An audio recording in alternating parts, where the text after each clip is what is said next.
Welcome to Leader Lifestyle Hub. As we have set the target of completing 200 books in this entire year, here comes the book number 111 out of the 200.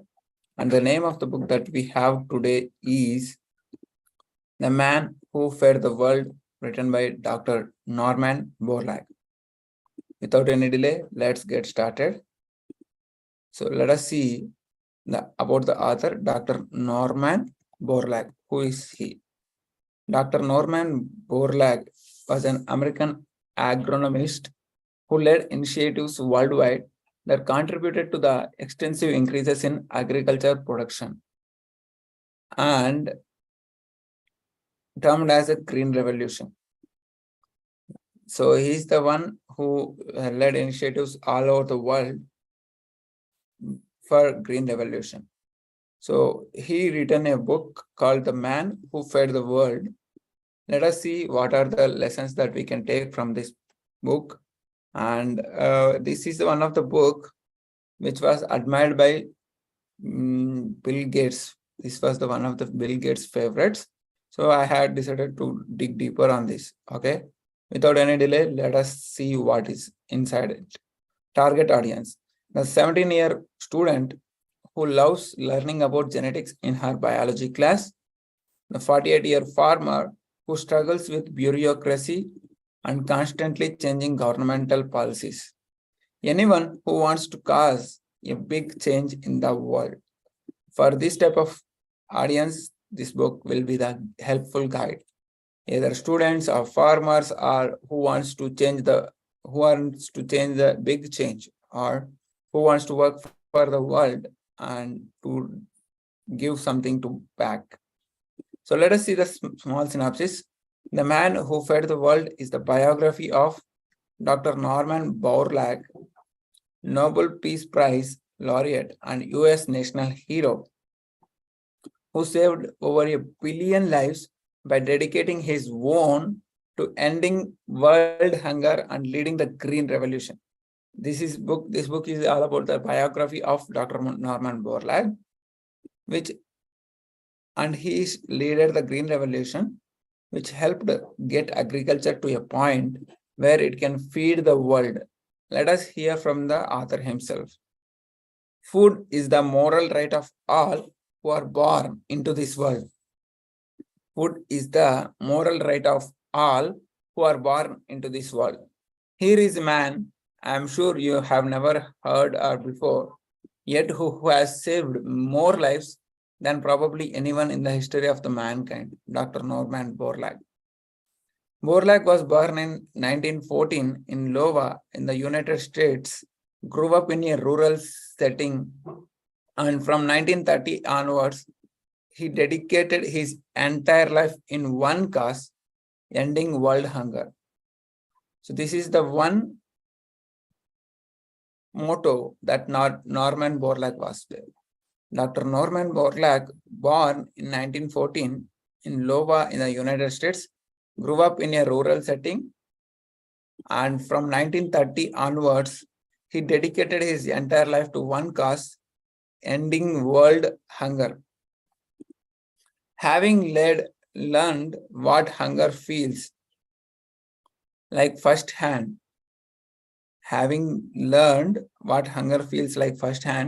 as his family was poor and intensely valuing hard work, practical work, helping others and education, he was perfectly suited for this mission.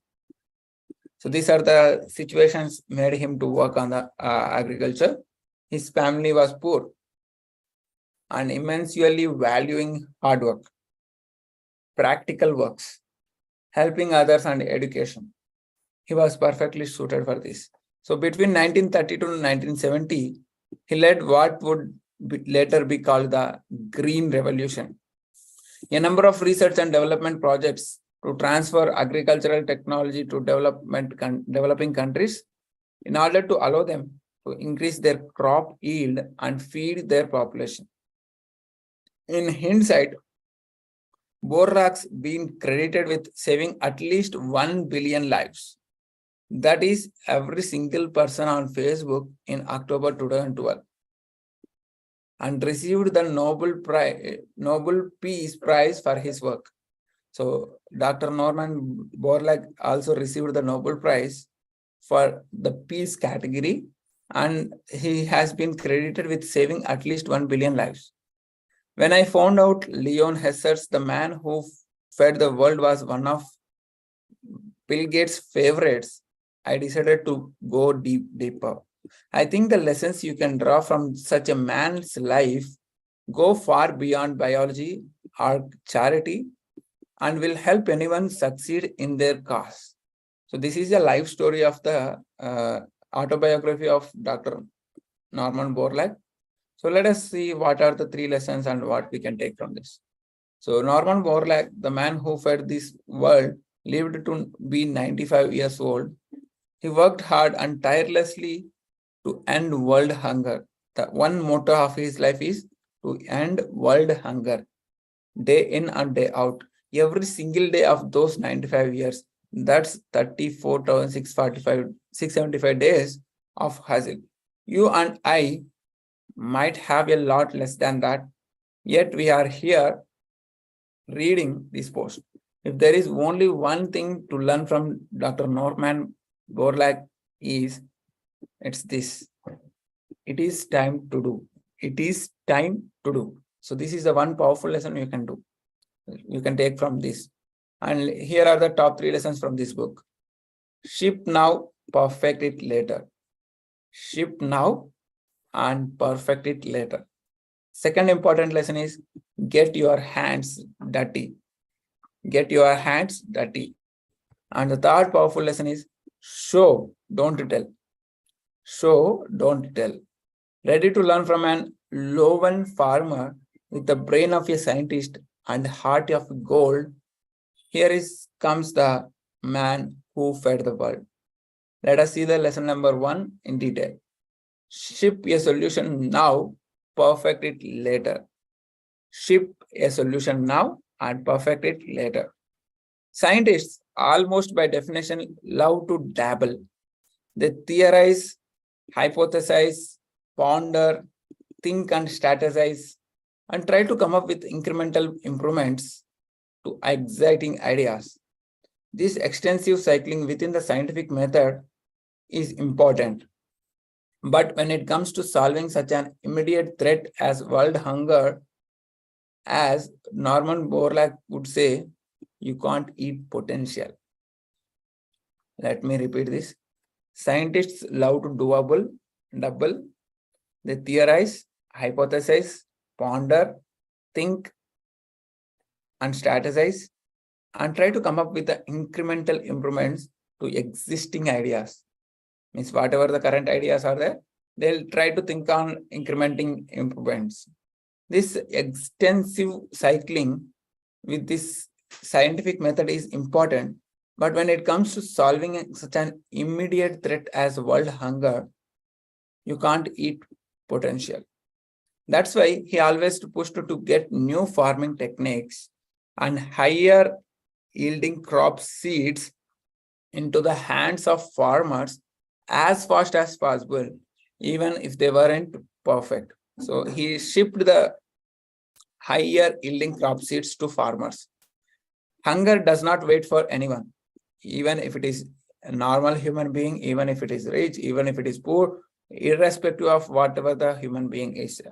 Hunger does not wait for anyone. So the only way to fight out it was to launch imperfect solutions.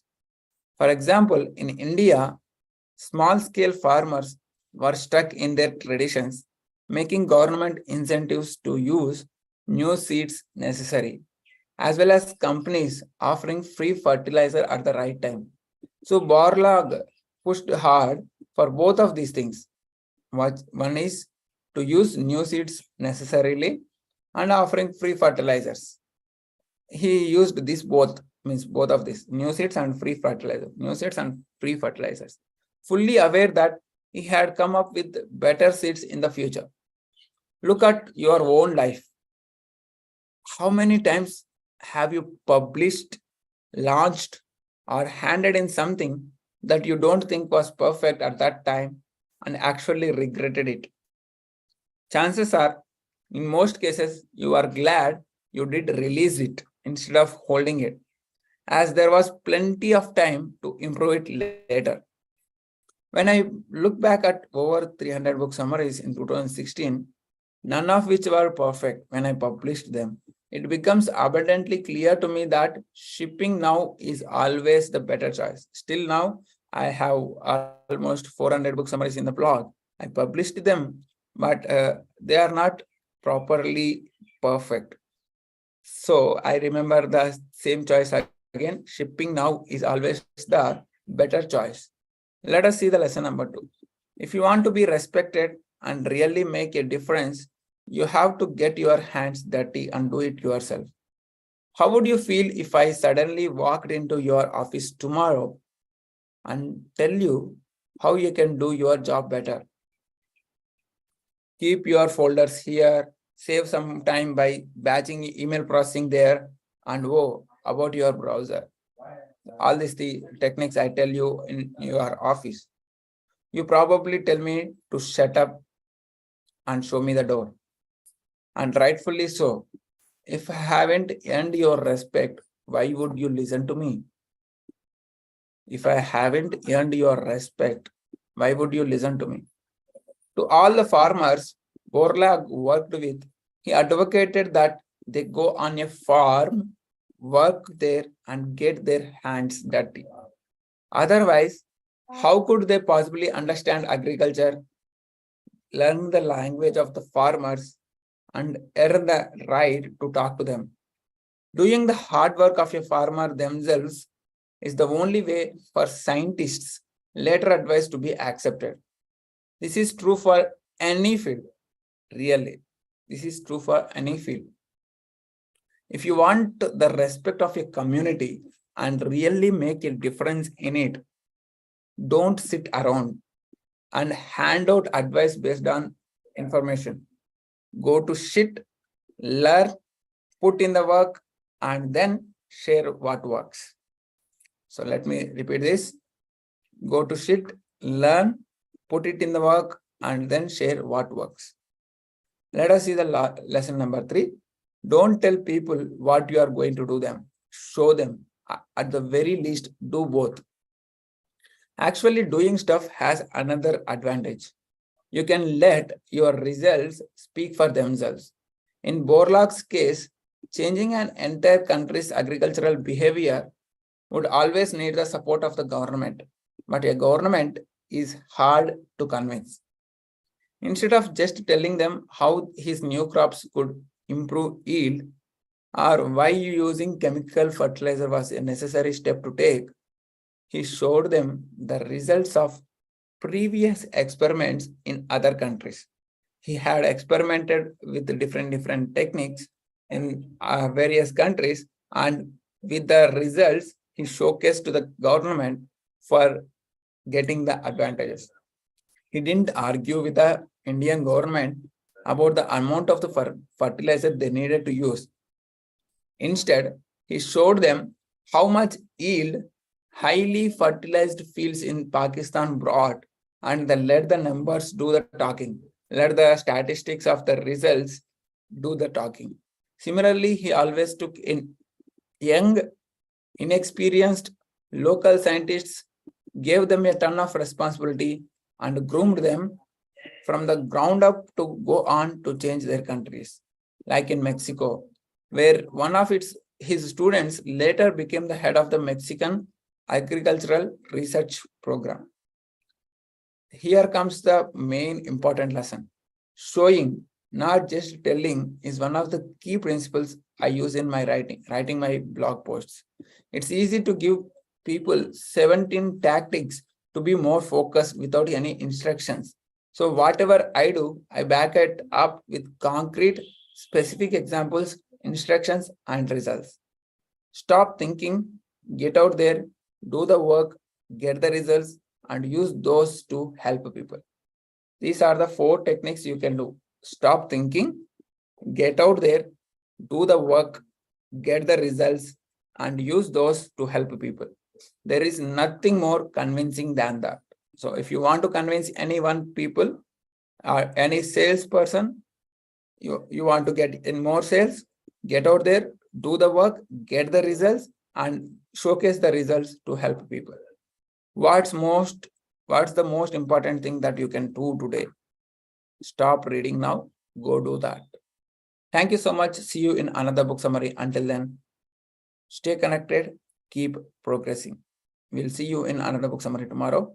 And stop reading now, go to do that. What is most important thing, as we have seen last week, MIT, most important thing.